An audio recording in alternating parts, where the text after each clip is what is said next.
you to rise for the presentation of colors by the Fond du Lac County Sheriff's Office Honor Guard, the singing of the national anthem by Katie Davies, followed by a prayer by Reverend Mike Hackbarth of the Cathedral of the St. Paul the Apostle.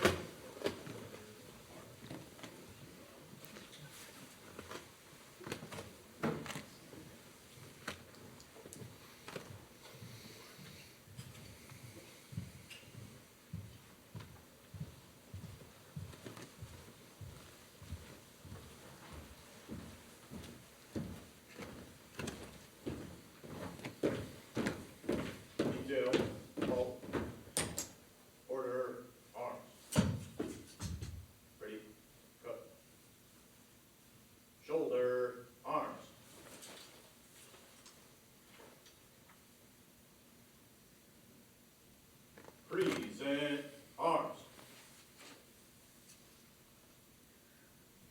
Oh, say, can you see by the dawn's early light what so proudly we hailed at the twilight's last gleaming, whose broad stripes and bright stars through the perilous fight o'er the ramparts we watched were so gallantly streaming, and the rockets would glare, the bombs bursting in air, gave proof through the night that our flag was still there.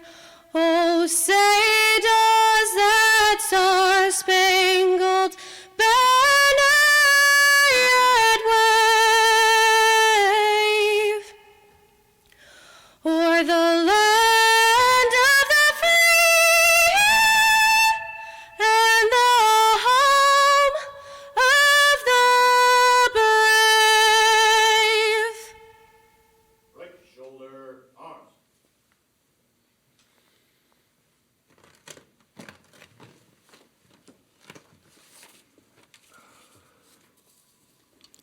Please pray with me. Heavenly Father, purveyor of health and healing, we give thanks for the medical science that allows us to remove organs from one person and implant them into another, renewing life for the critically ill.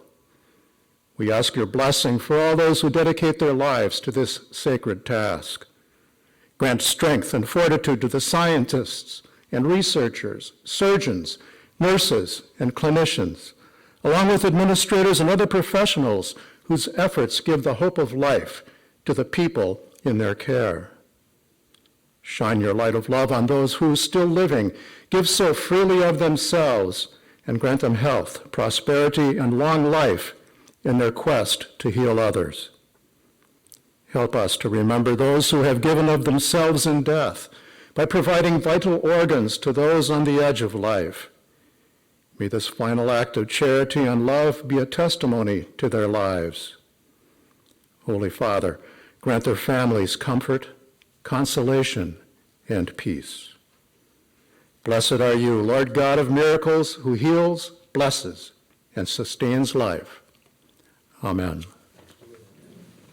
Order arms.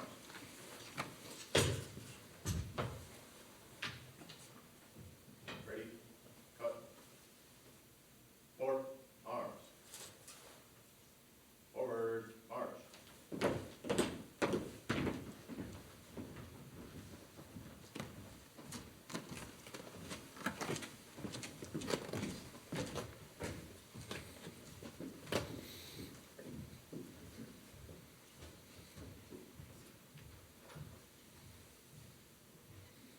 Thank you. You may be seated.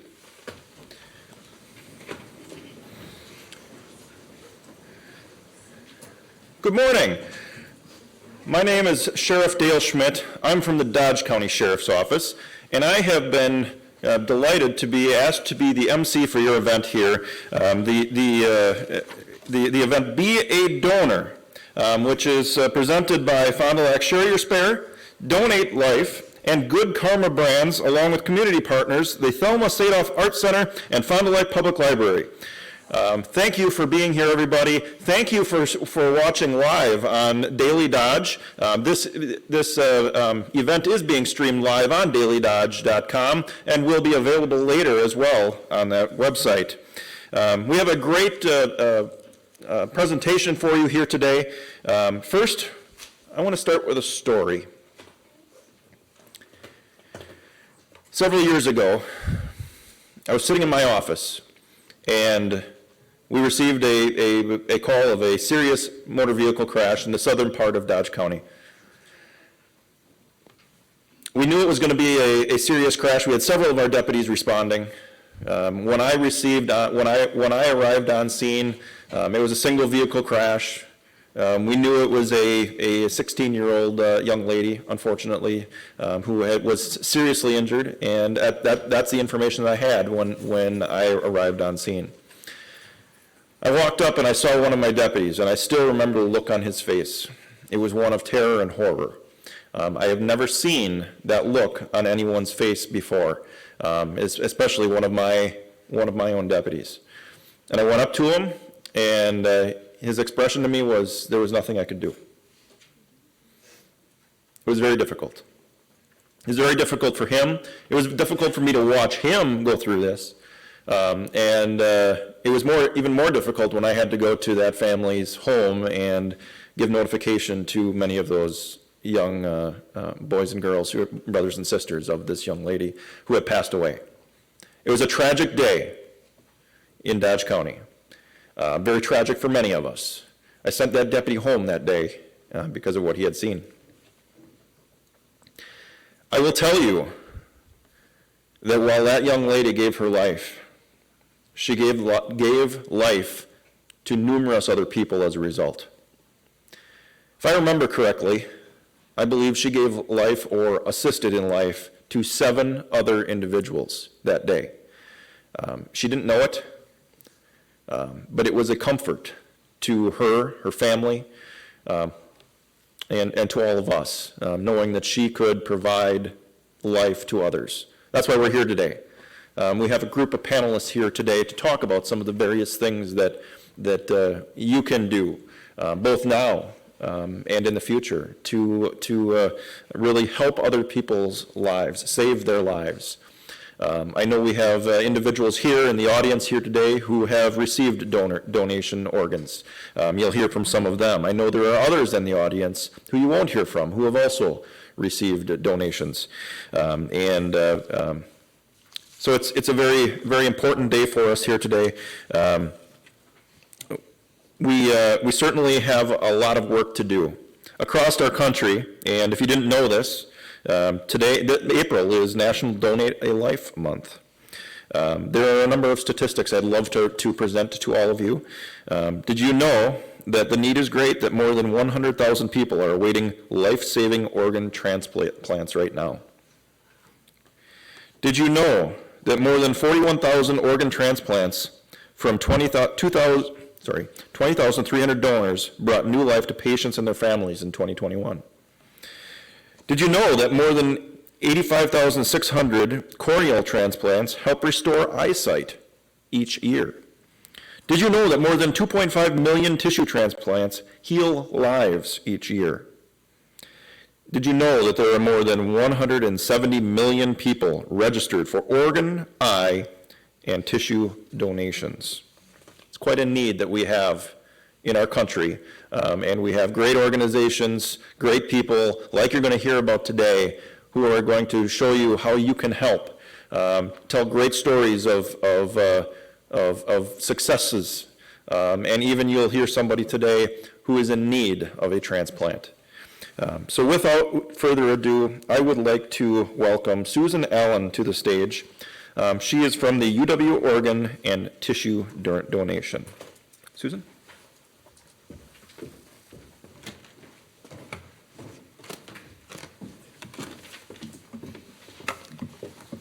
Thank you. Thank you for sharing your personal experience as well. It's very powerful. My name is Susan Allen, and I'm with the UW Organ and Tissue Donation Team based in Madison. And it's really a privilege from hearing and speaking with some of you this morning what your personal connections are and being able to share a little bit about the work that happens for deceased organ donation. So speaking to the 16-year-old girl in Dodge County, and so what happened after that? How did that donation process take place for deceased organ donation?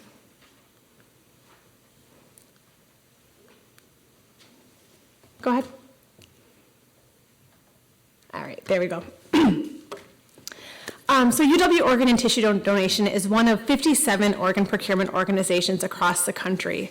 We are all federally designated to help support the work of deceased organ donation. Each organization has a set hospitals throughout their service area that they work with to provide training, education, clinical management, and surgical recovery of organs for transplantation. In Wisconsin, there are 2 organ procurement organizations. So UW Organ and Tissue Donation, the organization I represent, we are based in Madison as part of University Hospital and UW Health. Also then Versity is the other organ procurement organization in our state, and they are based in the Milwaukee area.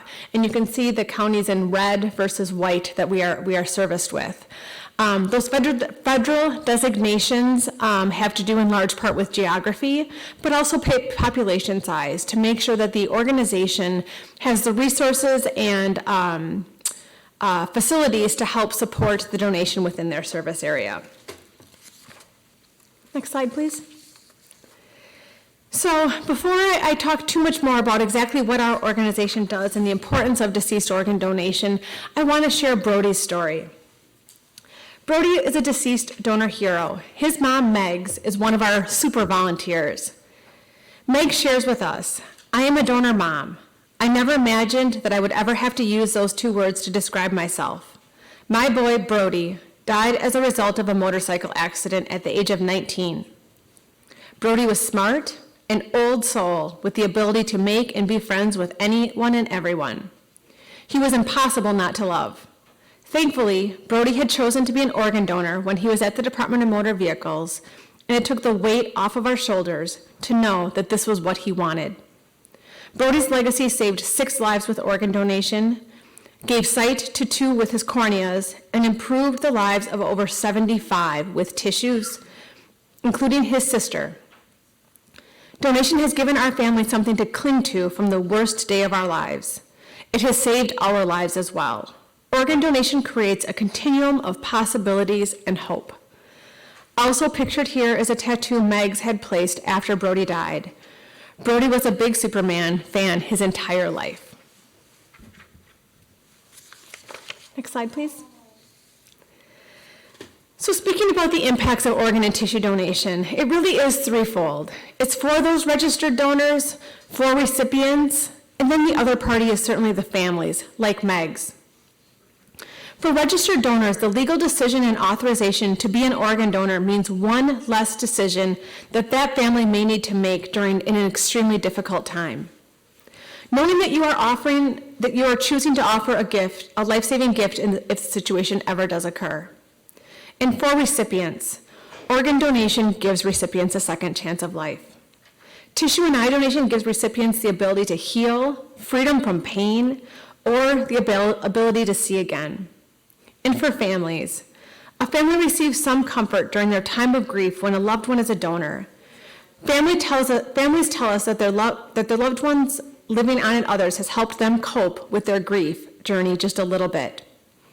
Families have some consolation knowing that their loss helped save or improve the lives of others. So as mentioned, there's more than 106,000 people across the country waiting for life-saving gifts of transplantation. Close to 2,000 here in Wisconsin. There's a significant need, and that's why why what I'm talking about, along with the other panelists here to share this morning, is so very important. Next slide. So the difference to that, though, and really what we talk a lot about is the gap. So a tremendous amount of need for life-saving gifts of organ transplantation, yet it is so very rare that somebody dies in a way that their organs are medically suitable for solid organ donation. So thinking of Brody's story, or the story that was shared earlier. So the challenge of those waiting versus those eligible donors. In order for somebody to die and become eligible as a solid organ donor, they must die in a critical care setting on a mechanical ventilator to make sure that we know that those organs are still being perfused with oxygen-rich blood and are viable for transplantation. And oftentimes there are various myths and misconceptions about donation, and so I want to take just a moment today to talk about what I know are the truths about organ and tissue donation. The fact is, you are never too old to register your decision as a solid organ donor, and I promise you, age is all relative. This past summer in our service area, we had a donor who was over 85 years old. Nationally, we have our counterparts across the country have started recovering donors on individuals upwards of 90 years old. Also, the idea that medical professionals might not do everything that they can to save somebody's life if they've registered as a donor is incredibly false for several reasons. Number one, for a patient to be medically suitable as an organ donor, they have to, again, be in a critical care setting on a mechanical ventilator with extreme life-sustaining measures that have taken place for that individual, various surgical, medical interventions to try to save that individual's life. In addition, this is part of the reason that there are the 57 OPOs across the country and that we are an entirely separate treating team from the healthcare team at the hospital. Once a patient is determined eligible for donation, we work collaboratively with those healthcare partners, but we really are a separate entity. In addition, it is only the recovery agency staff, not the staff at the hospital, that have access to the donor registry information to know that somebody has documented their decision. And to be very clear, that deceased organ donation is only an option after somebody has been declared dead. For anything else to be possible, that would certainly be a living donation opportunity that I know others will speak about here this morning. And the idea, so I've talked about medical management, ICU stay, surgical recovery. I appreciate that none of those things are free or cheap, for that matter. To be quite clear, any costs associated with donation are not absorbed by the patient, their family, their local hospital, or even their community. Recovery agencies work collaboratively with hospitals to have systems in place so that any costs associated with donation, the medical management, allocation, surgical recovery, those costs are sent to the recovery agency to make sure that we're reimbursing for that versus, again, the donor, their family, their insurance, or what have you. Again, and also open casket funerals are entirely possible for deceased organ donors. Many of us have probably been to open casket viewings of individuals who were organ or tissue donors and never knew it. Our recovery teams take tremendous care to maintain the integrity and dignity of every donor, making sure that that individual is cared for with the utmost respect. And also the idea that what religious views might be related to donation. I can say from practice, I've been doing this work for almost 16 years, and we have had donors from every possible religion you can think of. Every individual makes their own choices, number one. In addition, the vast majority of religions do see donation as an ultimate act of giving, an ultimate act of altruism to be able to help others. Next. Thank you.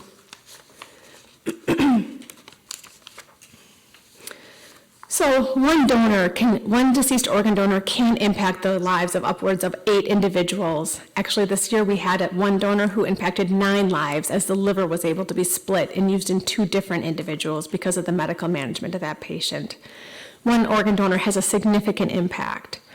I also want to be clear that it's not always that somebody has to be able to give all 8 organs for transplant to be eligible as a solid organ donor.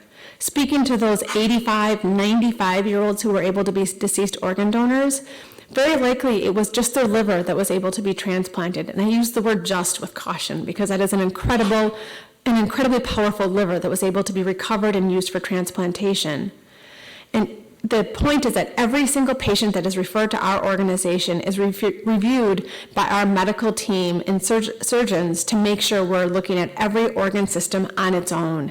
And just because one organ system might be ruled out for perhaps past medical history on that individual, trauma sustained in whatever brought them into the hospital, or some other factor, we're looking at what else might be possible to be recovered and donated. So even if it's a 19-year-old like Brody who was able to give nearly every organ for transplant, or that 85-year-old liver, each is just as powerful. Next slide, please. And then beyond that, the incredible power and possibility of tissue donation. One deceased tissue donor can easily impact the lives of upwards of 75 individuals. In addition, approximately 90% of deaths are medically suitable. Patients are eligible to become tissue donors. So while only 3% of deaths are eligible for solid organ donation, 90% can be eligible for tissue donation. And when you multiply that time by possibly 75 uses, the impact is really simply exponential. I don't have time in my time as part of this panel to go through 75 uses, but I do want to mention just a couple that are included, such as heart valves, to help patients. Tendons are oftentimes recovered as part of a tissue donation and used with individuals with sports medicine injuries. Aaron Rodgers had his ACL repaired long before he ever became a Packer, and that was a tissue graft that was used to help him. Veins are oftentimes used for individuals undergoing dialysis treatments to help with their circulation. And then skin, which I think is what we oftentimes think of related to tissue donation, is certainly included in that and used for burn victims. Skin is also used for abdominal surgery, such as a hernia repair, and for women who have had mastectomy and reconstruction surgeries. Donated skin can help them in that reconstructive process. Bones are oftentimes recovered and then processed into various shapes for orthopedic surgeries, or used to prevent amputation in certain because of cancerous tumors. Bone may also be used for things like dental implants or jaw reconstruction or back, and again, other orthopedic surgeries. Excuse me. And there's an image of all of the tremendous gifts that one deceased organ donor can have to impact so many different lives. And here's some images of just a handful of lives who were saved through deceased organ donation. The individual in the upper left-hand picture, that individual is Nate, and he received 3 separate liver transplants. He had a very complex medical picture when he presented, and our teams continually, his transplanting team, I should say, continually worked to do the best that they could to help maximize every liver transplant that he did receive. At this point, he is doing very well. He is actually a practicing emergency medicine physician, and he recently got married and had a very sweet baby little girl that he is celebrating along with his gift of life. Along with the other images you see, and just how the impact that one organ donor can have on so many different individuals for whatever organ transplant they might have needed to receive. Next slide. And in our office in Madison, we have this is actually a sign that hangs in our entryway that says, "Josh saved lives, but donation saved us," from Jackie, a donor mom. Josh died in a tragic circumstance, and his mom holds dear that without the gift of organ donation, without the ability to honor Josh's decision to be a solid organ donor, she's not quite sure what her life would have looked like after Josh's death. And this is why, next slide. So we have that hanging in our office to help remind us of the work we do every day. There's a whole lot of policies, procedures, regulations, and things that we need to follow that are really, really important, but it's just as important to make sure we're remembering Meg's story, Jackie's story, and so many others. If you have a moment, you can actually scan that QR code and document your own decision to be an organ, tissue, and eye donor if you choose. Thank you so much for your time this morning. I very much appreciate it.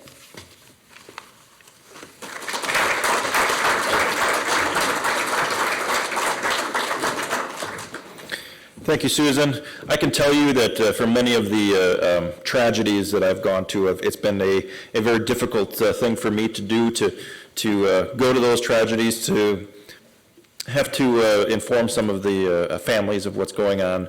But nothing warms my heart more than receiving notification the next day or 2 days later that 7 or 8 people involved in that tragedy had their lives extended or made better in some way. And I can tell you it happens more frequently than I think you may realize. It really does turn a tragedy into a positive. So thank you, Susan, for that very informative presentation. UW Health does a fantastic job in everything that they do, and I'm very proud to be a partner with them. Next, I would like to bring up a living kidney donor of Brenda Cortez. Gave a kidney 17 years ago, and she is also a children's book author, and she's here to tell you her story.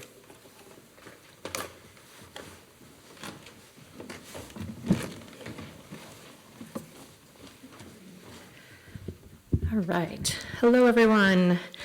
I'm honored to be here. Thank you. I'm tall. I know. I'm not.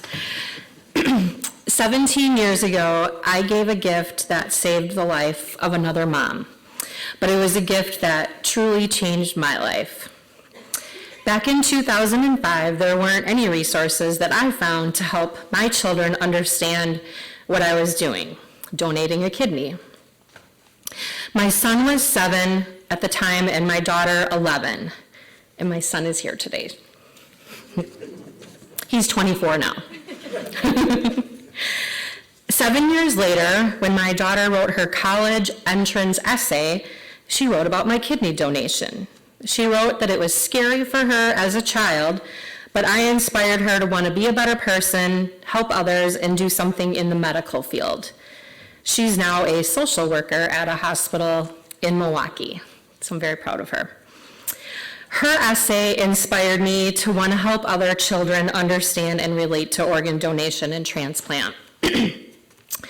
So I wrote my first book, my first children's book, My Mom is Having Surgery, A Kidney Story, to help kids understand when a parent or a loved one is donating.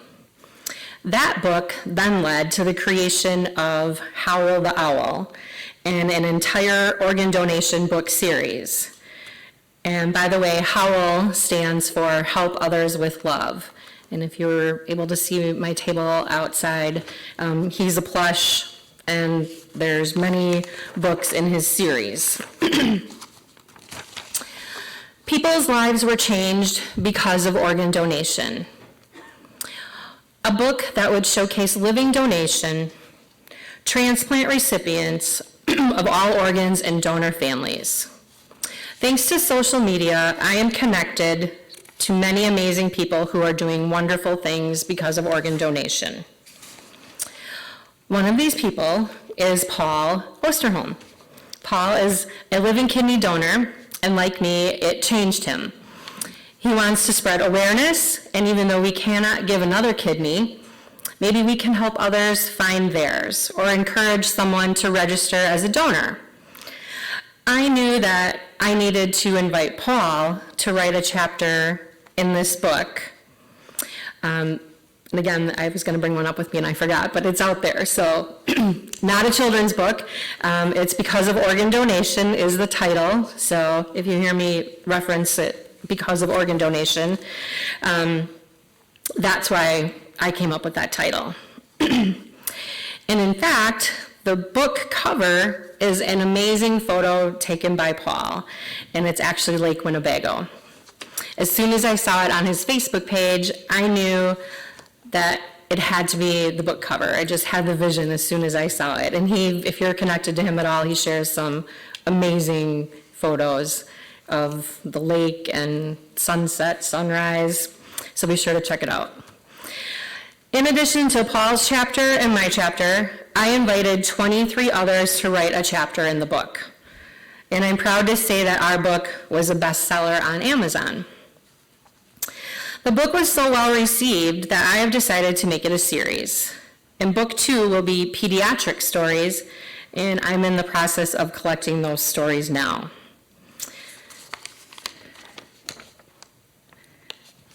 And just to explain a little bit about the book, it's a variety of stories, so living donation stories like myself, like Paul. Paul includes his recipient and her story, Nicole. And we have other recipient stories of all organs, and then also donor families.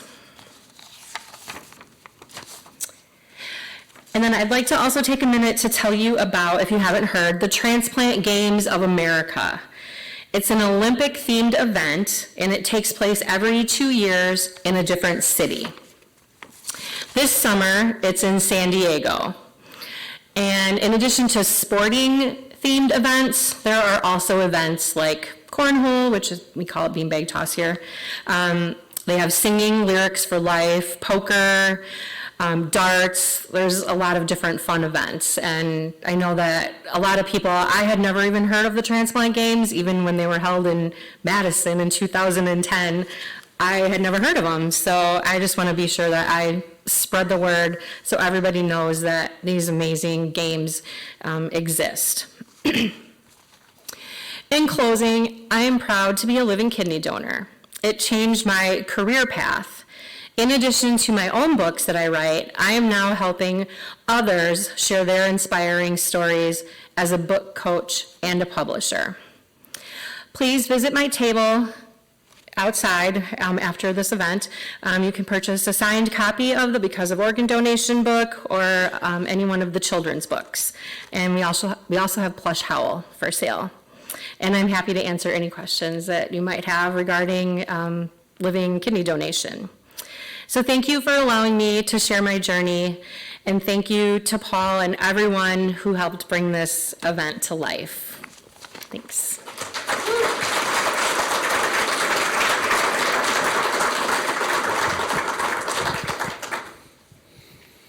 You know what I call somebody who saves somebody else's life?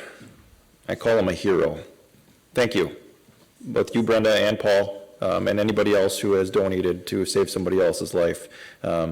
They truly are heroes, not only to the recipient, but those family, loved ones, friends, and all of us truly are a hero for those efforts. I did neglect at the beginning to mention that we are going to have a question and answer portion later on in the program. And certainly you will be able to ask questions verbally if you'd like, but if you'd like to submit a written question, I would encourage you to do that. The best time to submit those is when I'm talking, because it's not nearly as important as when these other folks are talking. Do we have somebody who's going to be collecting those? Otherwise, my lovely wife Cassandra over there would be happy to collect any written responses that you might have, and she will get them to me, and we will read those if you are comfortable asking those questions verbally. So with that, I would like to bring up our next speaker. Our next speaker is the recipient of a hero's lungs, and she is a double lung transplantee. Her name is Holly Lickfuss. Molly, I'm sorry.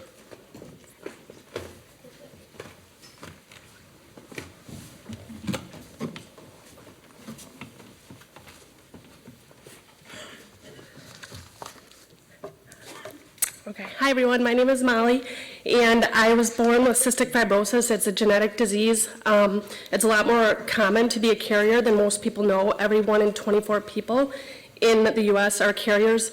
So when 2 carriers have a child, there's a 1 in 4 chance of that child having CF. So I was born with cystic fibrosis, and I had failure to thrive. So I was not growing at all the first 9 months of my life, and my mom took me to 9 different doctors, and they all told her there's nothing wrong with her. She's, just a little behind on growth, and stop smothering her. The next doctor she took me to, Dr. Buns at Children's Hospital, did a sweat test, and he diagnosed me the same day with cystic fibrosis. So my first memory of being at Children's Hospital when I was a kid, I was 4 years old. And I remember Dr. Braun saying to my mom that I wouldn't make it to my 5th birthday. So that was really hard to hear because I understood that. After that, my mom started clapping me 3 times a day, an hour each time. I would hang upside down on the couch, and she would clap my lungs in the front, the sides, and the back. And that was for postural drainage with cystic fibrosis. Your body has an overproduction of mucus because of the mutation. After that, I got to see my Aunt Bonnie at UW-Madison. She had lupus and she had her first kidney transplant.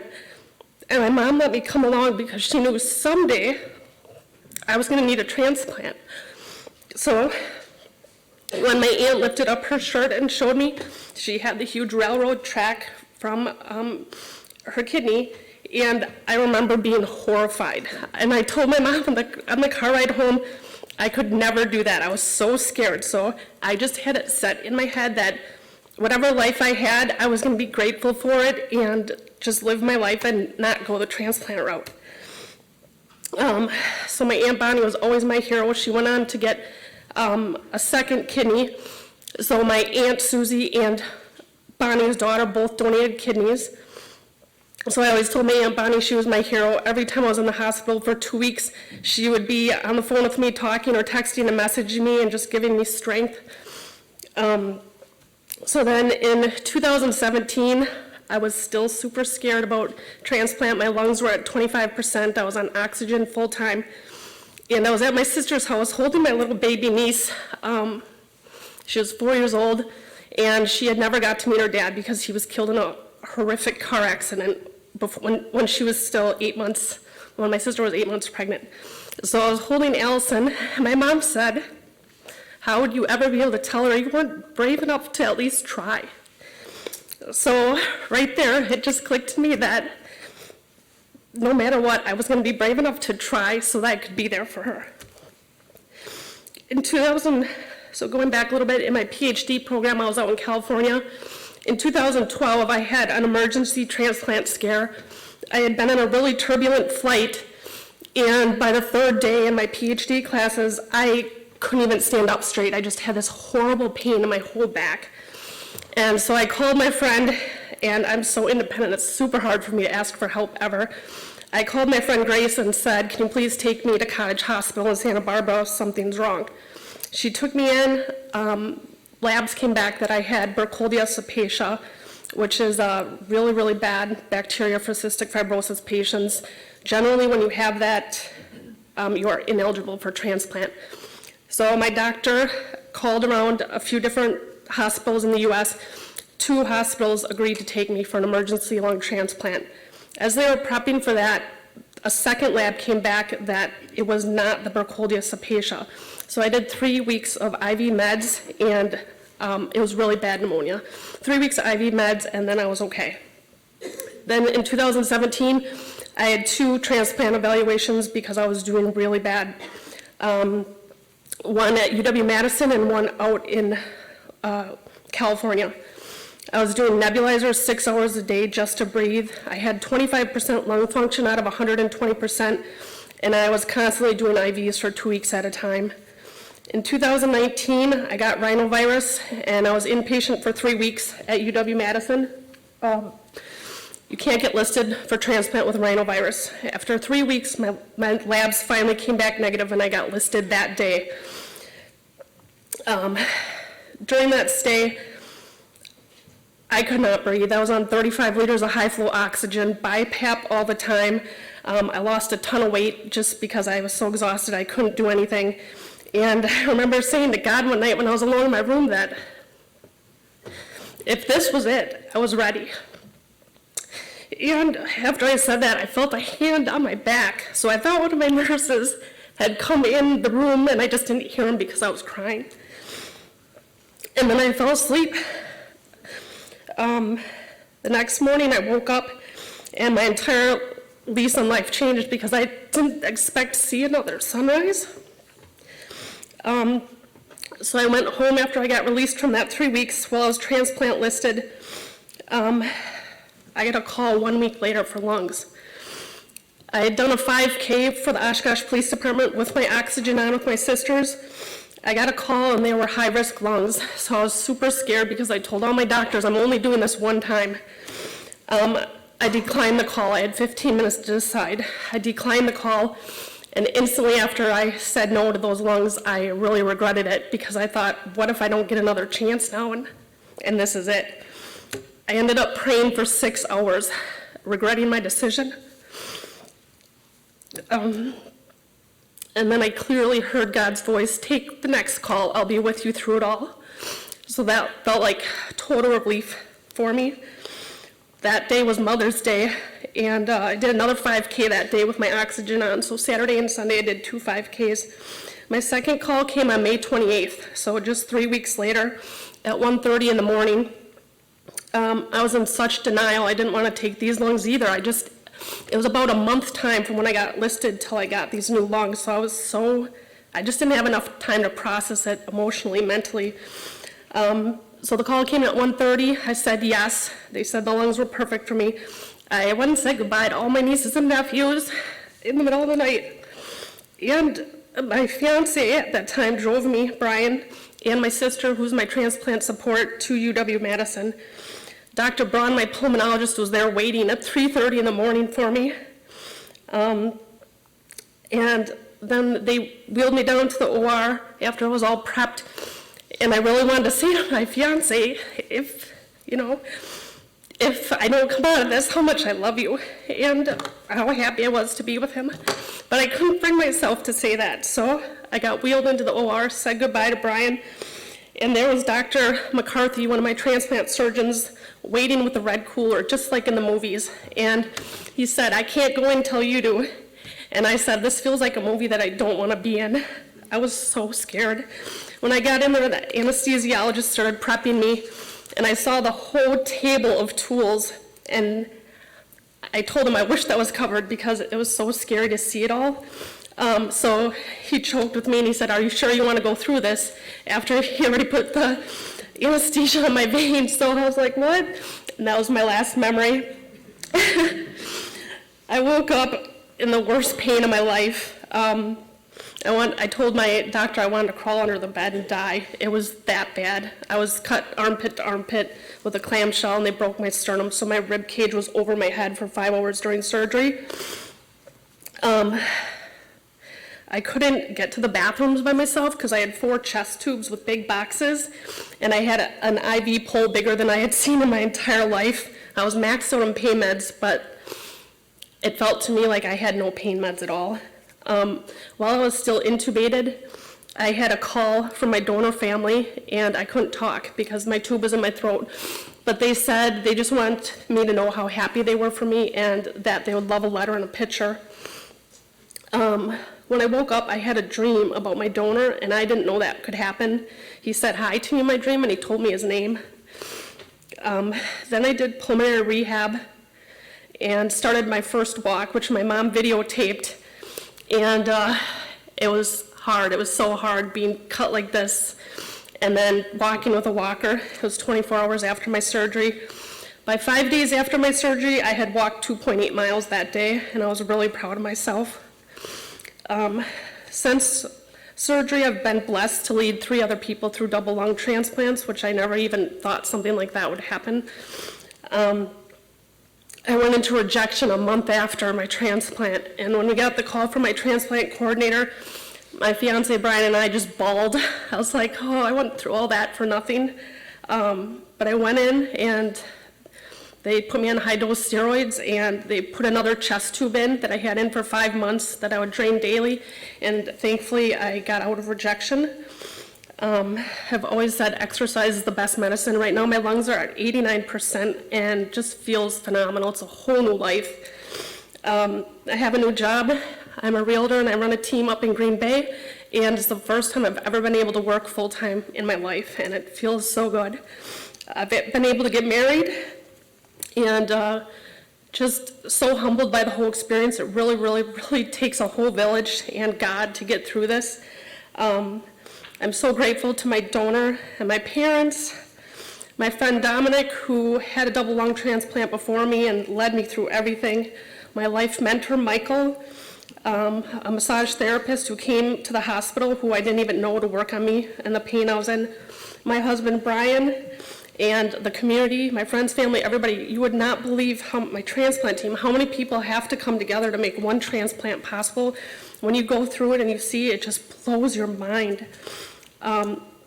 So my way to give back to the community is My real estate team, Molly and Company, is doing 12 months of giving hope.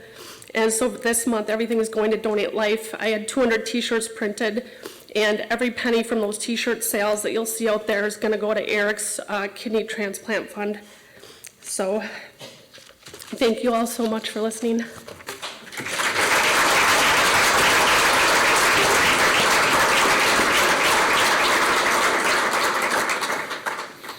Thank you, Molly, for that very touching story of your life. I'm glad your doctor was wrong and that you're here many years later.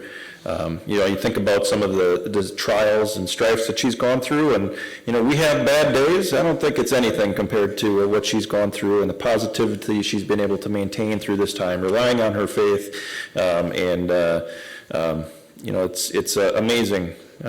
Very thankful that you're here with us here to share that story. Absolutely incredible. Next, we have 3 people to come up and speak to you. The first one doesn't say a whole lot ever. Pretty quiet guy. He's a kidney donor himself. He's the founder of the Facebook page Share Your Spare, Paul Osterholm. We'll also bring up a kidney recipient, the director of signage at Westfall Printing, and the owner of Custom Painting. Her name is Nicole Bratz.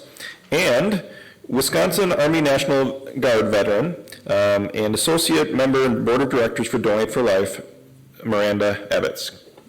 Welcome.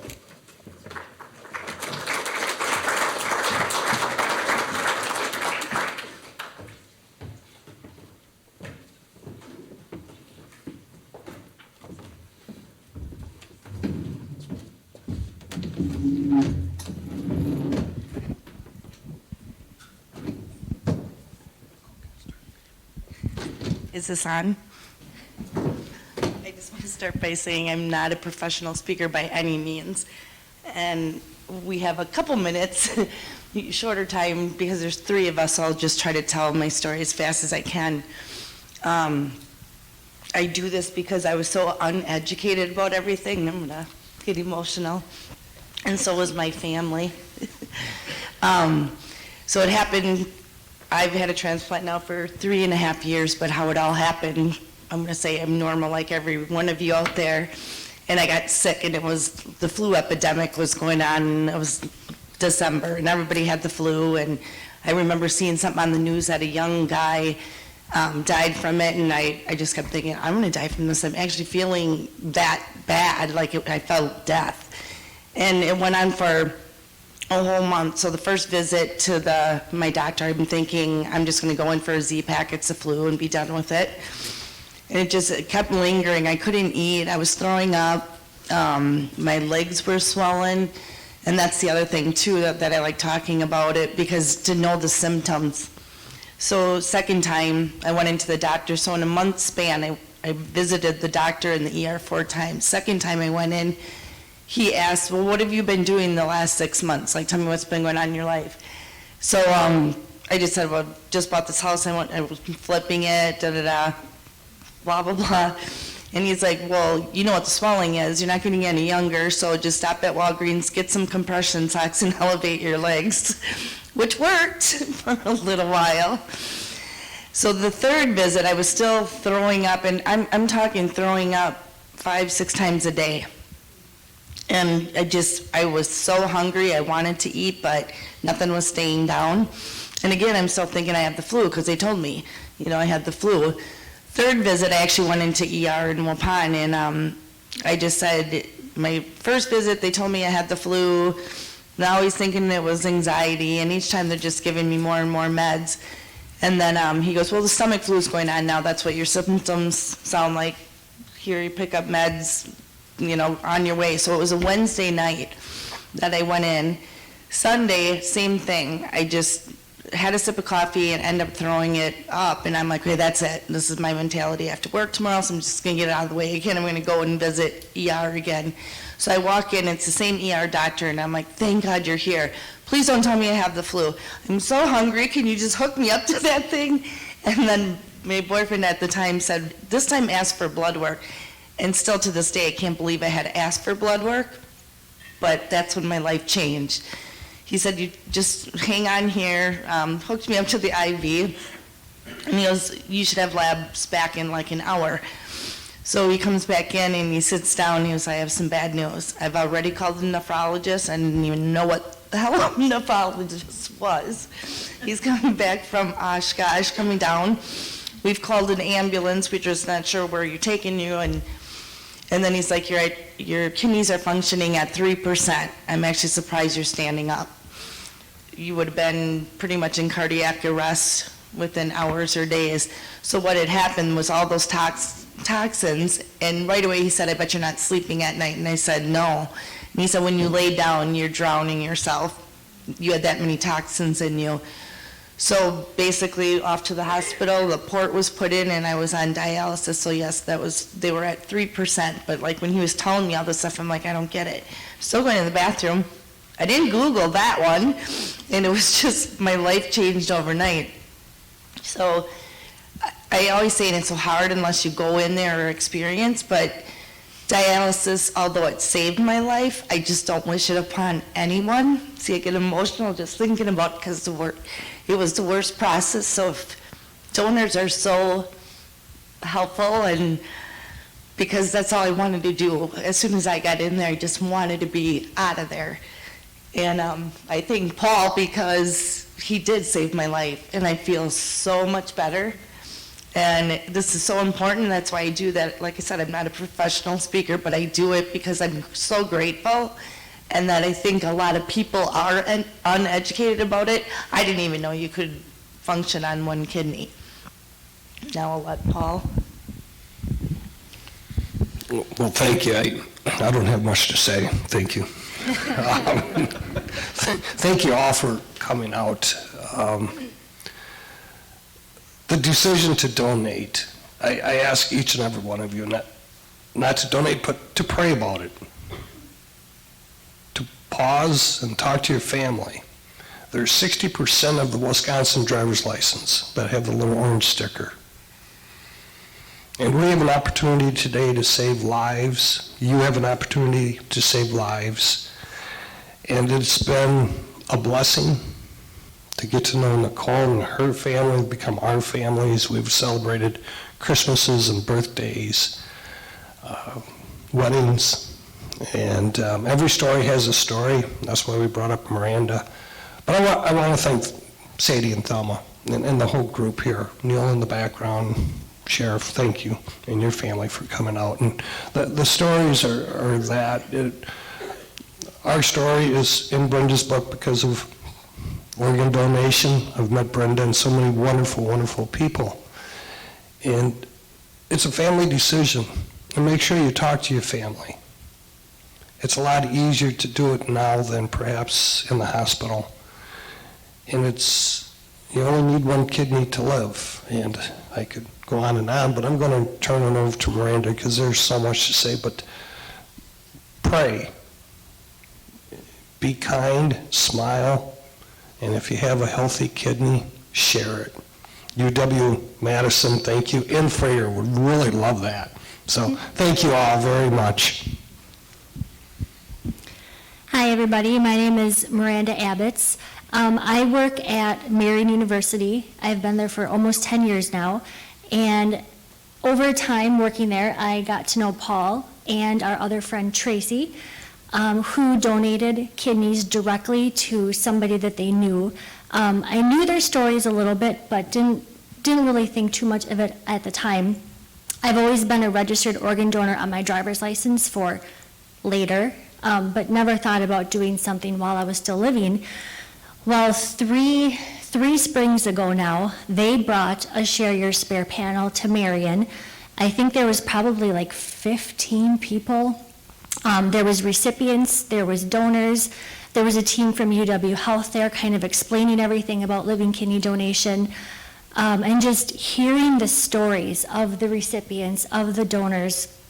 I just sat there that day and something just kind of hit me, and I was like, I want to see if this is something that I can do. And I didn't know anybody at my life at the time who needed a kidney, but I just felt like it sparked something inside me to see if I could give to anybody who needed one. So right after that, I contacted UW Health down in Madison to get the ball rolling with that, and then my coordinator, Lisa, at the time contacted me, brought me down for a very fun 8-hour day of testing.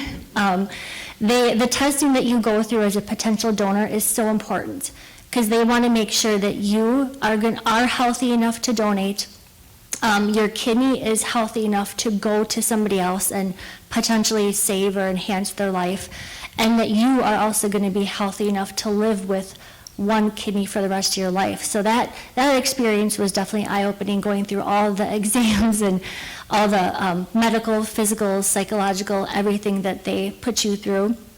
I had just a couple more things that I had to go through after that they wanted to look at, but I'll never forget the email. I was sitting at work one day and I got an email from Lisa and said, "You're approved," and I screamed in my office. I was so excited. All my coworkers knew what I was going through at the time, though, so they knew what was going on, and I just cried. I was so excited. Since I was willing to donate to a stranger, I then was put in the National Kidney Registry, and then just had to be activated and wait to see when I was going to get my match. They said it could be days, weeks, months. We had no idea. For every person, it's different. 24 hours later, I was given a call. Lisa, I'll never forget that either. My husband and I were in Cabela's in Richfield, and Lisa said, "We have a match for you." So it was that quick. All they could tell me about my person was that they were 40 to 50 years old, in Massachusetts, and somebody very hard to match with. So I could have said yes, I could have said no, I could have waited for somebody else, but I said yes instantly. As the donor, they worked around my time frame for when I could take off of work and have surgery and all that. So November 21st, 2019, my kidney went from Madison to Boston. And all they could tell me after my surgery was that their surgery was successful, and that's all I knew. So that just made me happy. Going in as a non-direct donor to a stranger, there was a potential that I could never find out who my kidney went to or meet or anything like that, and I had to be okay with it, which I told my team I was, but of course I was hoping someday we would find out. So to make a long story short with how we found each other, there was some kind of miscommunication between our team, but I was able to send him a letter, which he received. He wrote back to me, which I never got. In the meantime, Marion had written a story about me, which then prompted the Fond du Lac Reporter to write a story about me. Well, Travis, my recipient, really, really wanted to find me, and like I said, there was some kind of miscommunication between our teams. He did his own FBI Google research to try to find anything about me. All he had was my first name and Wisconsin. That's all he knew. And so from the articles that were done about me, he found those, and then he found me on Facebook. So about 3 months after our surgeries, I get this random friend request, and I could see his name and where he was from, and that his Facebook page was full of organ donation stuff. But I didn't know anything about it. So finally I sent him a message, and I kind of had an inkling it might be him, but I had no idea.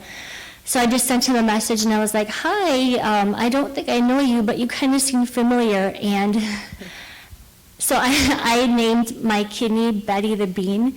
For some reason, donors like to name their kidneys. So his response back was, "No, you don't know me, but Betty is doing really great." So I knew it was him. So that was amazing that we were able to connect, and we've just been we connected on social media for quite a while, talking back and forth. This past April, actually, oh my gosh, almost a year ago already, my husband and I finally were able to fly out to Boston, and we met a year and a half after our surgeries. It was the most amazing thing. He actually was a heart recipient when he was 13 years old, and because of all of those medications, he actually had his first kidney transplant 12 years before ours, because the medications wrecked one of his kidneys previously. The match at the time that his first kidney he got was okay, but they took it. Then he needed another one. And I guess our match is so good, it shocked his team and his doctors. So they think ours, or mine, is going to last a really, really long time in him. But meeting him and his family and stuff was just the most amazing thing. We actually ended up on the news in Boston. His wife surprised us with a news crew out there. But that was really cool to share our stories and share, organ donation awareness. When we came back, Channel 2 News from Green Bay picked up our story, so then we ended up being on the news here. So just all this advocacy has been amazing, sharing our stories and talking about organ donation. And so now I serve on the board for Donate Life Wisconsin. I'm involved with kidney donor athletes, just really trying to show the world you can be healthy, active, live a very normal life with just one kidney. Never thought I would be a part of this world, but thanks to Paul, thanks to our friend Tracy, thanks to that panel that day, just opening my eyes. UW Health was amazing throughout my whole journey. They check in with donors all the time to make sure that you're still good. And so yeah, my mission now is to just show the world what you can do with one kidney and advocate for organ donation, living and deceased, and just spread our message. Anything else you want to say? No. Thank you. All right, thank you. Take it up.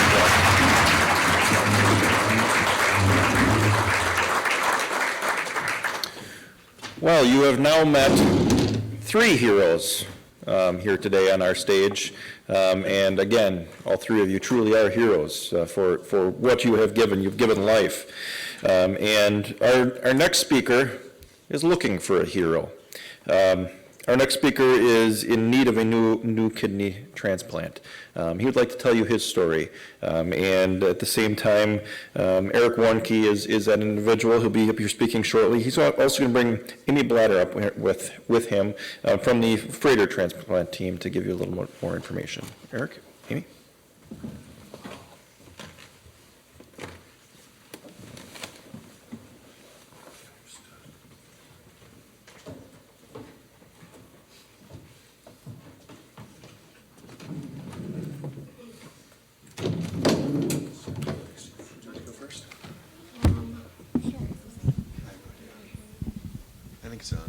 Is this on? Hi. So I'm Amy. I'm one of the living donor coordinators at Freighter Hospital. I've been doing this for about 7 years now. And so my job entails working up anybody who is interested in donating their kidney. So can you go to the first slide? So some facts. On average, about 150 people are added to the organ transplant list every day, which is about 1 person every 10 minutes. There's approximately 100,000 people in the United States that are waiting for a kidney transplant. 2,000 of those people live in Wisconsin. Among all organ groups in 2021, there were 13,800 deceased donor transplants and 6,500 living donor transplants facilitated. Despite a 34.7% increase in deceased donor donations alone in the last 5 years, there's still an immense need. And one donor has the potential to save 8 lives. So the kidney. Our kidneys are located on our lower back and the right and left side, and they have several functions. A couple of those functions are they excrete the waste products from our blood. They balance out our fluid and electrolytes like sodium and potassium, as well as they help regulate blood pressure. There's many causes of renal failure. The 2 most common causes are diabetes and hypertension.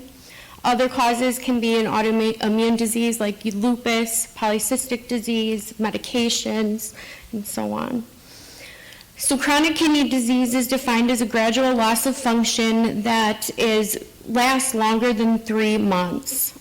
We break down kidney function into 5 stages, and those 5 stages depend on what your GFR is, or your glomerular filtration rate. This level, or this GFR level, will tell us how well your kidneys are actually filtering out your blood. So for a normal, healthy adult, a GFR would be greater than 60.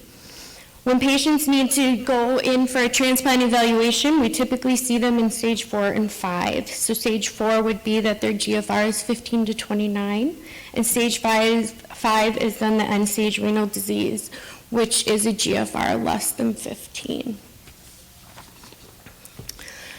So for kidney failure, there's 2 treatment options, dialysis and transplant. Dialysis has some options, hemodialysis, which is done through a catheter with a machine where it will clean your blood. That usually is done either every night at home, or patients will go to a dialysis center and dialyze for 3 to 4 hours, 3 times a week.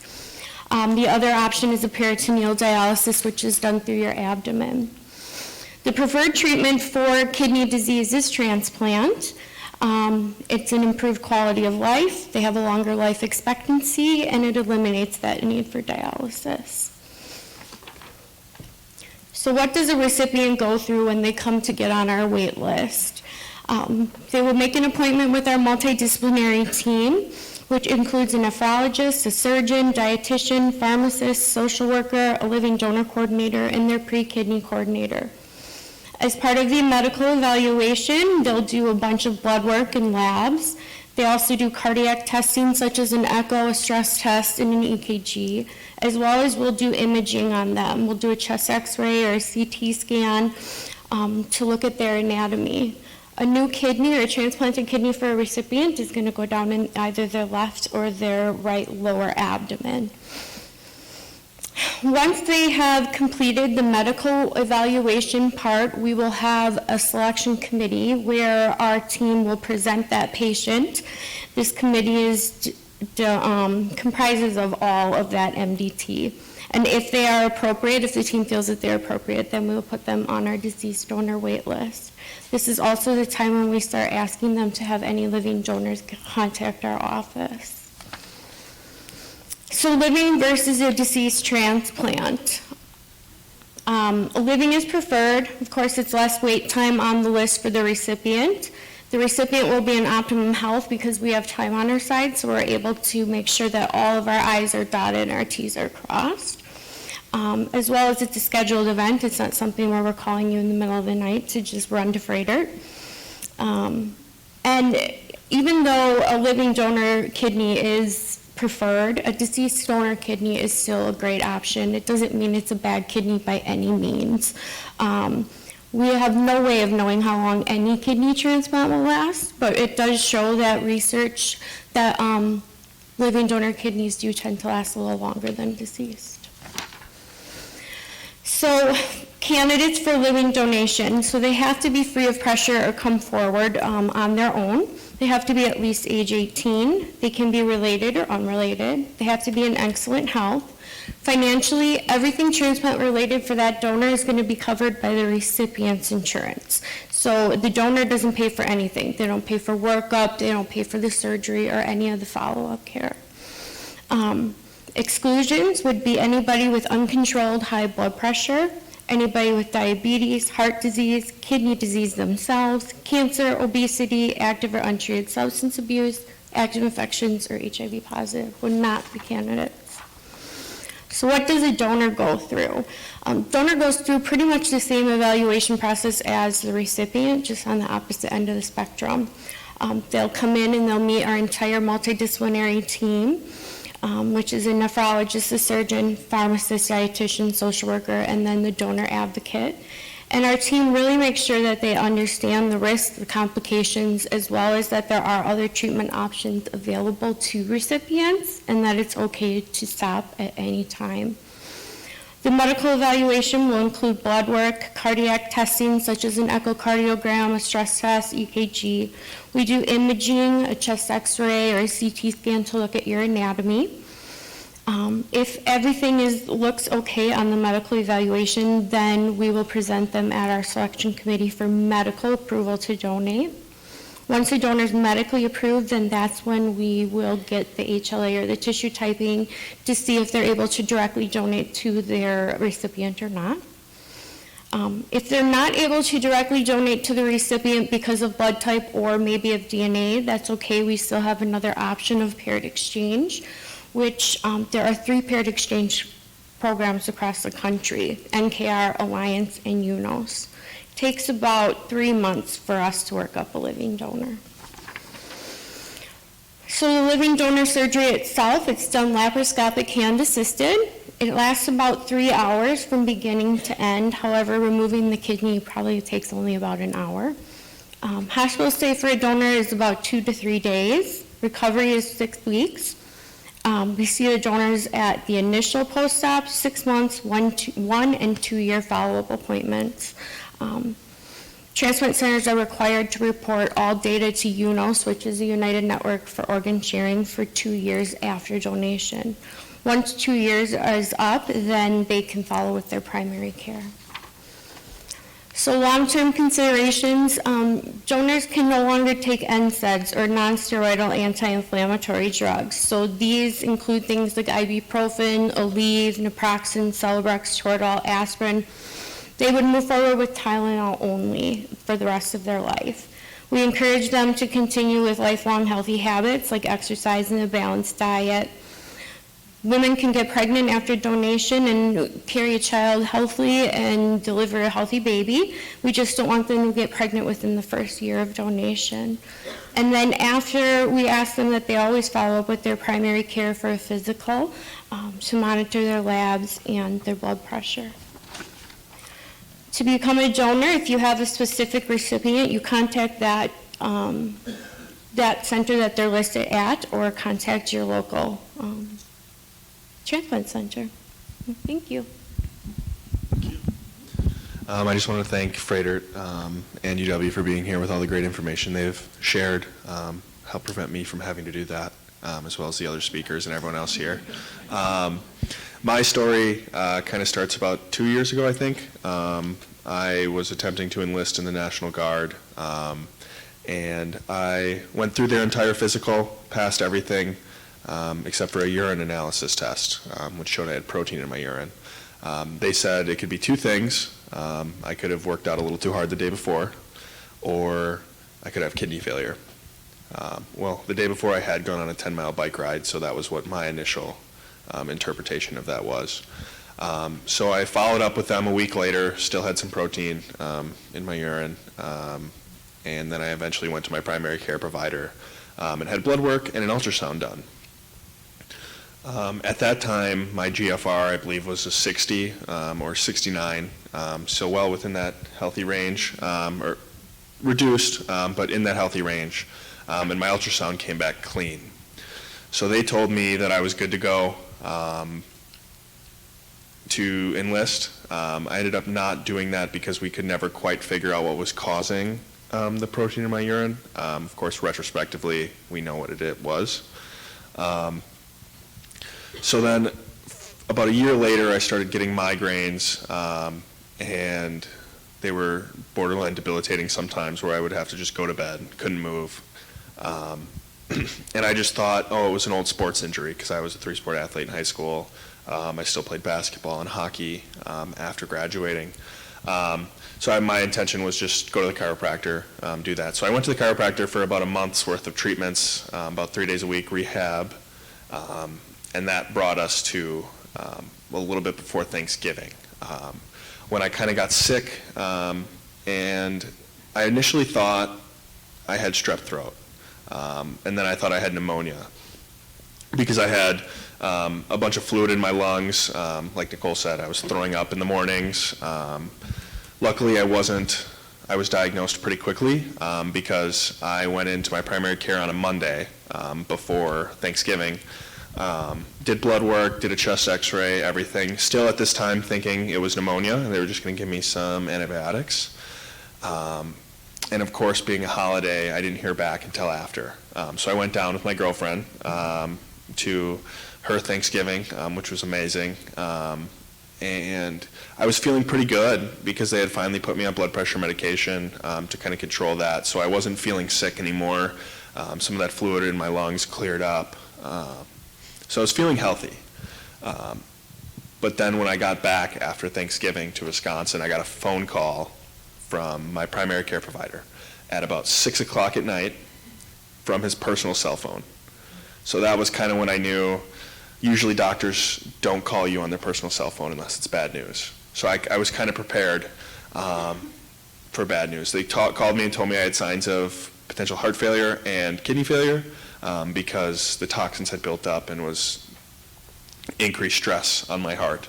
Luckily for me, we caught it quick enough to where it didn't affect my heart too much. Went in to Freighter, got all the tests done, EKGs, stress echoes, and was luckily enough to be on the transplant list as of the 4th of this month.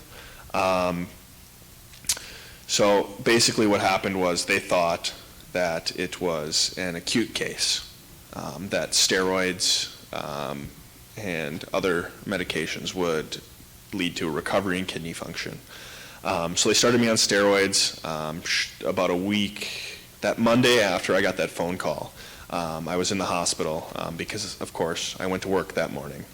And I got a call later saying, go to the ER and they'll do blood work with a nephrologist because he can't see you in his office. So I went to the ER where I was under the impression I was going to go there, get some more blood work, talk to a nephrologist, go home.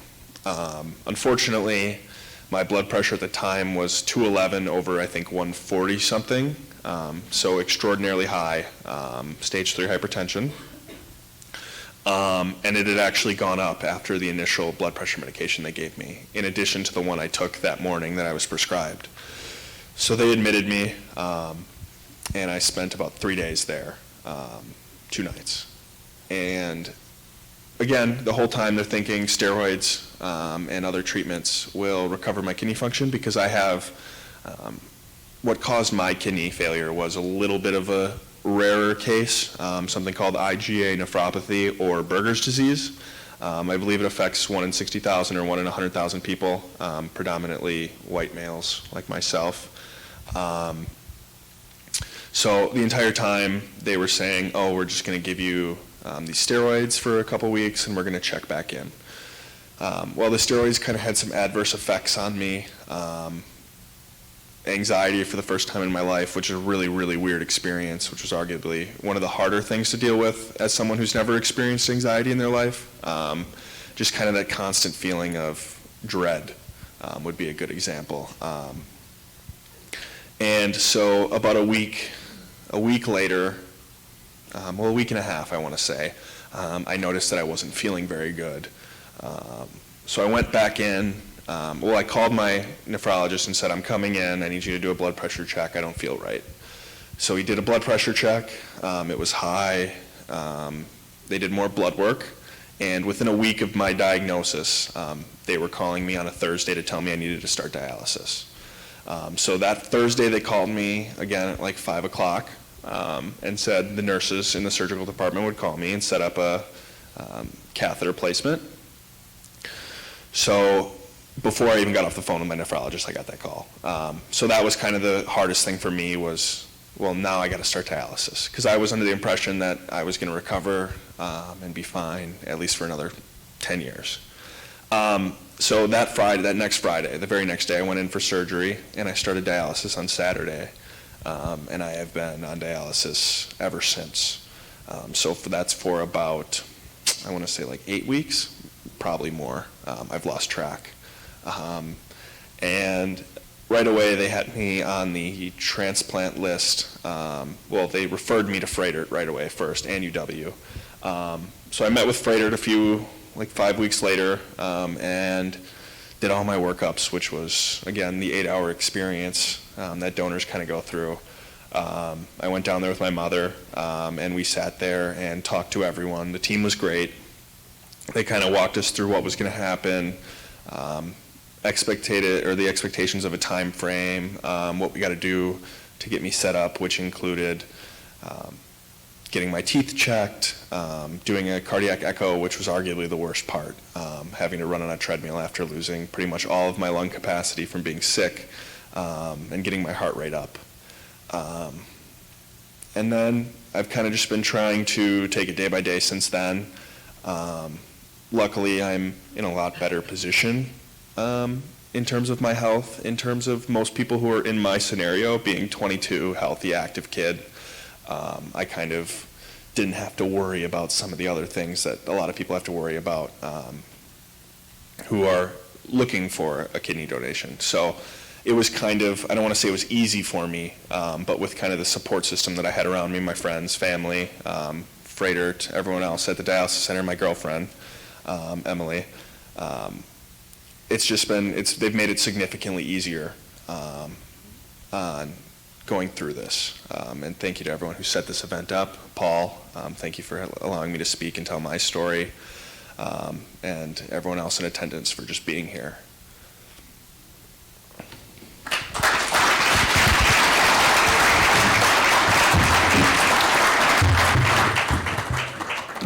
Thank you, Eric and Amy. Eric, we certainly wish you the best, and we all will extend a prayer in hopes that we can make you well soon. Any good MC always has a great understanding of the program that they have in front of them, and I can tell you that we do have a video coming up, which I really don't know anything about. So with that, I can tell you that this is a video, Will Olden video, and perhaps when it's over, I'll have something witty for you. Enjoy. Father 3 here of many. I can't thank you enough for taking your time to do this. Yeah, he was an organ donor. One of the things that he actually stressed to us when we were kids and stuff, and he was like, if you're not going to use them, there's no point in keeping them. At his kidneys and his liver.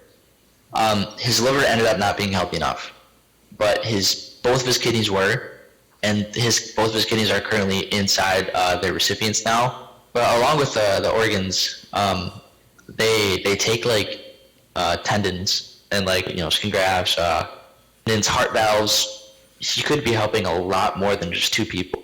I'm happy that he was able to make that decision himself, so we didn't have to do that for him. He was at his firefighter training. He worked for S.C. Johnson, and they had their own fire brigade. I don't think he was doing any physical activities. I think he's more of in a classroom setting this time. Like, hey, I'm not really feeling too well, and so they hooked him up to an EKG, and they were like, you're having a heart attack, we're gonna call the ambulance and we're gonna, some care. He was like, okay. So the ambulance came, and I don't know if it was the ambulance ride to the hospital or if he was at the hospital, but he actually called my little sister, which was actually the last phone call he ever made. And he was like, hey, I'm having a heart attack. And she's like, what? And he's like, yeah, that's what I said. So they found out that he had 100% blockage on both sides of the heart. For 17 minutes, he had no oxygen. They had to shock him, I think the doctor told me 6 times.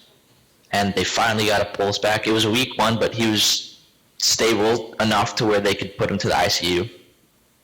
We were told that a timetable of 6 hours was critical. And if he made it past the 6 hours, he would have a better chance of living. 6 hours went by, so we were there and we're like, okay, that's good. And the next one was 24 hours. The next one was 48 hours. In the process of going through all those hours, they check his pupils and they're reactive. And then later, the next day, they check his pupils and they're reactive, but they're sluggish. He had a gag reflex and a cough. He ended up losing his gag reflex. And when that stuff kind of piles on each other, you know. And then his pupils were totally non-reactive. So we got to go see him in the ICU. We were told going to be the last news they'd give us. Based on that news, whatever that was, it would be a decision for us to make for the kids. And we're all waiting. A lot of the family was there. They didn't come out to tell us anything because they said they had to run tests before they could do anything. And if they found something in the test with his brain that didn't show activity, that they would have to by law declare him brain dead at that second. And I knew that they were going to give him the best possible chance that they possibly could before they had to eventually make that decision. He ended up being declared brain dead at 3:44 p.m. on Monday the 7th. On Monday the 7th, we were allowed to go say our final goodbyes. And that was probably the toughest moment of my life, not because of what I had to say. Hearing everybody else's pain is so much different from feeling your own. He brought me into this world, right? He was there for my first breaths. It was only right for me, for how much he's done for me, to be there for his last moments. We walked in there, and there was a bag on the left full of the stuff that Prashida gave us with the heartbeats and the handprints, and I believe there was one other thing too, or just like a thank you card for, they're like, yeah, we really appreciate him for, donating the organs and for you guys being so supportive of his decisions and of us in general. So eventually they were ready to go. They walked on the side of him, and my sister and I walked on the back. And when we first walked out, there was every nurse on that floor, or like whoever was on that floor was out there, and they're just sitting there and kind of looking and then nodding and saying, thank you, I'm sorry and thank you. I thought that was probably 4 or 5 nurses. We got to the first floor to where they have the OR. We walk out of the elevator, we turn a corner, and this wall is just lined with probably over 100 people. I was blown away, shoulder to shoulder. You can't see the wall behind them. That's how packed those people are. I didn't expect it to be that many people, And like I said before, I knew that I was going to be fine, but it's a little hard, not to get choked up when there's even janitors sitting on the side of the walls. We ended up getting to the end, and they turned his bed. So they said, if you guys have any final goodbyes, that was the time. Having your family and friends call him a hero, but when you're walking down the halls and they're complete strangers and they're, like legitimately emotional and saying, I'm sorry for your loss, it's a whole different meaning. Because his first and only impression on them is how much of a hero he is. That he's probably doing the most important thing he could do and the most heroic thing that he could do.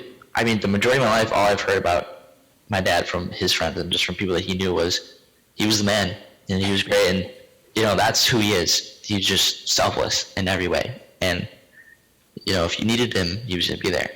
Whether you're his kids, his family, his friends, he was there. It was a heroic decision when you decided it initially. I was like, you're still a superhero, you're Superman, but now you just got to go be Superman somewhere else. From actions to money to words, he was the perfect father.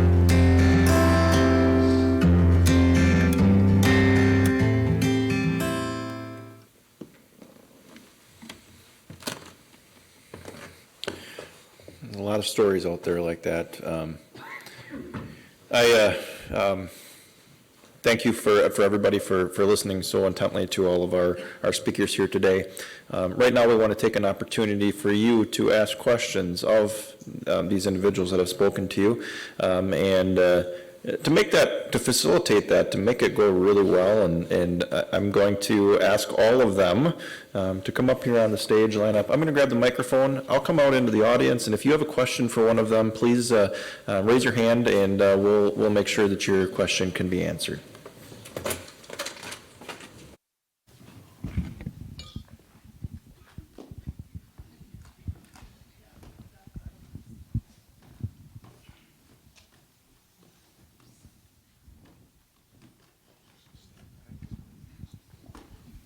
Anybody have any questions? We've got to make sure we have at least one. We just made him walk up there.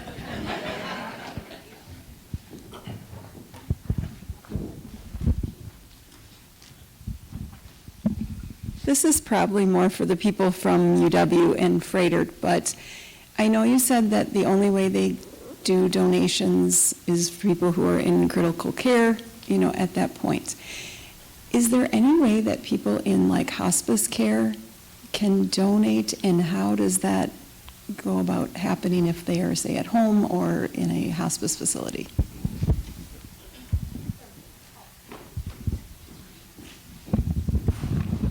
Hi, great question. And the short answer is that it depends.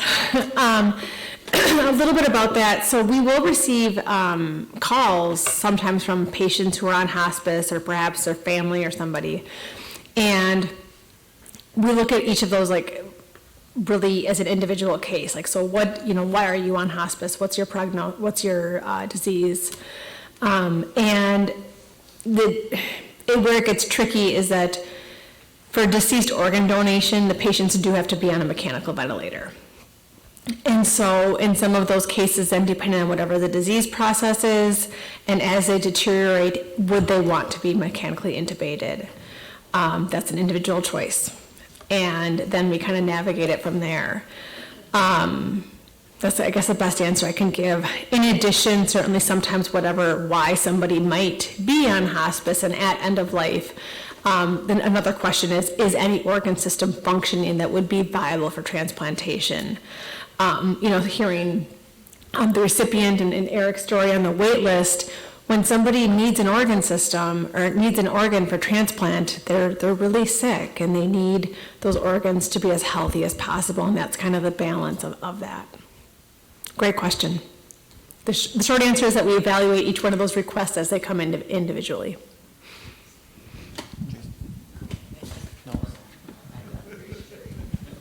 Questions?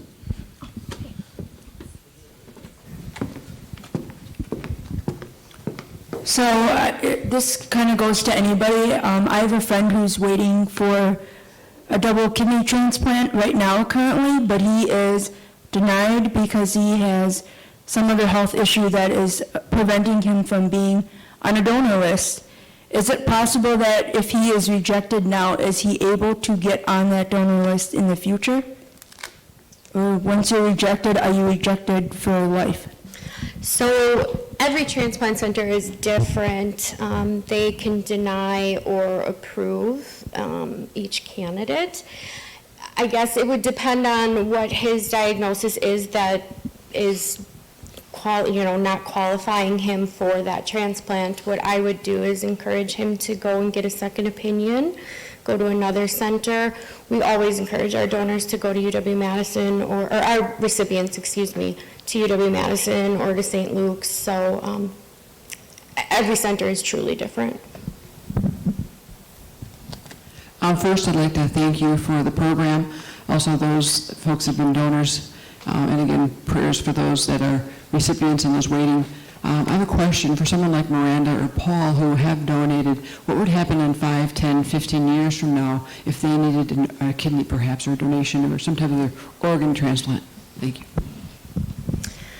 So I went through a center that works with the National Kidney Registry, and because of that, there's extra protections through the donor shield. So if I would need a kidney in the future, I have some extra protections that would kind of bump me up to the list because of the specific protections through the National Kidney Registry. Not every center goes through the National Kidney Registry, but it's definitely something worth looking into, a center that goes through the NKR because of the extra protections that I now get for the rest of my life. UW-Madison Health gave me a golden ticket. So also, if you are a previous living donor, they do get additional priority points when they are placed on the deceased list. So it does kind of bump them up a little closer to that average wait time. Great questions. Do we have anybody else that has any other questions? Anybody turn any written questions in? No, my lovely bride says no. We have one up here. This question is more for Paul, Mr. Humble. I've known Paul for a very long time, and I think it's important for people to hear how you got connected with Nicole. Because, I mean, you guys are from the same community, and your story is, it gives me goosebumps when I hear about it, and no, you don't have much time. We didn't have much time up here. Eric wants to know if we have time. to buy the book. Oh, that was good when Brenda says you have to buy the book. It's in the chapter, God's Whisper. Okay. I was born and raised in Iowa. Okay, amen. Nicole in Eden area. She has seven sibling sisters. Nicole and I met when I worked at Marion College, Marion University. She was commissioned to do a sign, Common Grounds Coffee House. So when I first met Nicole, we worked together for about a month. Fast forward 16 years later, 17 years later, there's a post on Facebook that her mom and sister put up. Nicole needs Thank you, all the time. It still gets emotional, 4 years, October 10th. And I thought we were buying, thanks, Uncle Marky. Well, I thought we were buying raffle tickets because we had already supported Nicole's fundraiser in April. And she said, no, you have the same blood type. And the following Tuesday after Memorial Day, I called Nicole, reintroduced myself to her. I said, do you remember me? And she started laughing, good or bad, I don't know. And she gave me a telephone number for UW-Madison, and I called them. And June, July, hear back, because they're looking at a lot of people. I was number 29 on the list, by the way. There's 28 other people that came forward on behalf of Nicole, but none of them matched. And my time came up, you answer questions, telephone, they email you, you answer those questions, they saw something. So we go down there, we spend a whole day down there, my wife and I, and the interviews are very intense. They separate you as well, because they want to know your intentions. A healthy kidney on the black market can go for anywhere $15,000 to $20,000. China is selling them. I mean, they're murdering people to get organs because of the need that we have heard from UW and Freighter, but then all over the United States. So, we pass, and I'm doing all the tests, and as we were walking out, my wife, we were looking at the team, and they're smiling, and my wife says, I think they see something. I think you're coming back. And a few weeks later, Lisa called me, August 6th, one of those dates you remember, you're a match. So I called my wife, okay? What we should be doing, right, Sheriff? Okay. I shared with her, and she says, whatever you do not call Nicole. I don't have my attorney with me. Guess what I did? I called Nicole. Thank you. I'm not the only one that thinks like that. And she's driving from work. So I said, Nicole, can you pull over? And I was on my way to pull over, but he told me before. I went, wait a minute, I did pull over you. Are you kidding? Yeah. Someone popped a balloon or make a cake or cupcakes. Hey, we're a match, but this was a lot different. And so then, I'll finish up real quick. So we match. UW gives me a few dates to pick and choose from, and depend upon surgery. And I figured a Wednesday so I could be home on the weekends. This is October. This is Iowa football. Iowa's on Big Ten Network playing Indiana homecoming. True story, sir. I'm pretty selfish on my part, but I wanted to be home to watch the Hawks. And lo and behold, though, the 10-10 really comes into play. Because, why don't you take it from here and I'll step away. Yes, well, when he called me. Yes. He said we get to pick a couple of days. Yes. What about this day, 10-10? I guess I never said anything, and she was like, are you there yet? But this is a spiritual thing, and some people believe, I really believe now, but the thing with 10-10, that date, they say you're gonna have another birthday if you get a transplant. And when I opened up shop, Nicole Signworks, a little sign company, and when was it? My mom said, this is your dad's briefcase, he'd want you to have it, that he passed, and it's his birthday, 10-10. So it's always been an ongoing thing with my passcodes, and now that you all know my passwords. Identity theft. So he said 10-10, and that's why I was speechless, and I was like, well, that's crazy, now I get to celebrate it with my dad. But it gets even better. So pre-op, they take us down and they're telling us about the surgeries, and they said, Paul, we'll go in at 8:10, you're gonna follow in at 10:10. And the nurse, she kind of noticed my shrug, and she goes, oh, that's a really neat angel number. So on the way home, I had to go Google, what did she mean by that? And it says 10-10, it's not a coincidence. If you're seeing this number, it means new beginnings. That's the chapter, God's whisper. Thank you.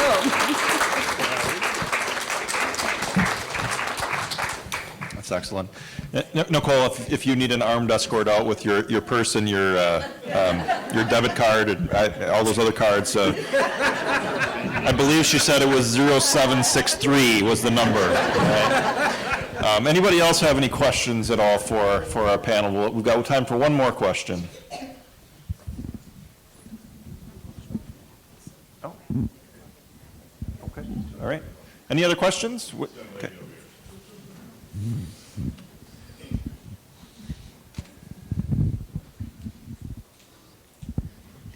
Hi, I'm a graduate from Marian College, too. Do both of your kidneys have to be totally healthy? Say you might have a kidney stone in one of them in order to donate 100%? Yeah, so the team really makes sure that donation is in your best interest first. We make sure that when we take one kidney away, that other kidney is going to be enough to last you the remainder of your lifespan. One kidney stone doesn't necessarily rule somebody out as a donor, but multiple stones will rule someone out, or if they have bilateral kidney stones, that would rule someone out. All right. Wonderful. We do have a raffle that we want to draw before we send everybody down. So you want to bring those raffle tickets up? Did everybody get a raffle ticket? Raise your hand if you need a raffle ticket. And while she's handing those out, this is what we would call fill. Now I need to find a way to fill some time while she's handing out, especially because we have a live broadcast in the back, to make sure that we can move along. What a tremendous group of stories that we have here. I will tell you that me personally, I don't know many people who have had transplants, and good or bad. I mean, I think it's bad now that I've met some of you. These stories have been absolutely phenomenal. I will tell you that I have a difficult time doing a 5K without an oxygen tank, but a great deal of respect for you to be able to do all of that and dedication. I do have one of my friends that I do know had a transplant. He's here with us in the crowd today. Jason is doing very well, and another one of our recipients, and his hero there. And another fantastic story. It's heartwarming to see so many lives extended and not ending before they turn 5. I couldn't imagine laying there, and hopefully you were out when your rib cage was over your head, but that was I couldn't imagine having to have that story to tell. Incredible stories of difficulty and heroism that we've had here today. So.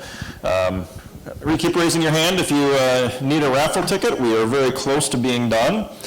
A couple more here. We've got, I think, 2 on this side yet. Really do appreciate you coming out here today. I want to, while we're waiting for this, I do want to say thank you one more time to those who are involved in supporting us here today. Let me grab this. I don't want to miss anybody. Again, this was Be a Donor, and it was put on by Fond du Lac Share Your Spare, which you organized or started with your Facebook page. Thank you, Paul. Donate Life, Good Karma Brands, dailydodge.com is where this is being streamed and will be available again later. Great thank you to Ninja back there producing the excellent show here for us today. And also other community partners, including the Thelma Sadoff Art Center and the Fond du Lac Public Library. Again, I am Sheriff Dale Schmidt from Dodge County, not here in Fond du Lac County, but I've been honored to be part of this here today. Honored to be asked to be part of this. Didn't really know how well I would do, but again, credit to Daily Dodge. I've been watching Craig for years do these things, so I picked up a few pointers along the way. But I really do appreciate everybody coming out here, and we are just about ready for the raffles. Hopefully I filled well. Thank you. What do we have for raffle prizes today? You have a book and a plaque from Paul, and then if you stop by Brenda, she brought something too, right? Wonderful. Wonderful. Brenda does have the table out back. Please make sure you stop out back and take a look at her table and the other tables that we have out there. Absolutely, absolutely. And also, I'm still filling here. While we're finishing this up, very, very important, I would ask that everybody say a prayer for Eric. And doesn't necessarily have to be 6 hours long, but if you have time, I'm sure he would appreciate it. We certainly want him to receive a donor as soon as possible. So how many total raffles do we have? Just 2. Just 2, okay. Eric, would you do the honors, please? Sure. Accidentally picked my own. All right. That'd be okay. 435-111. 435-111. There we go. We have our first winner. All right, one more. 435-070. There we go. We have our 2 winners. Fantastic.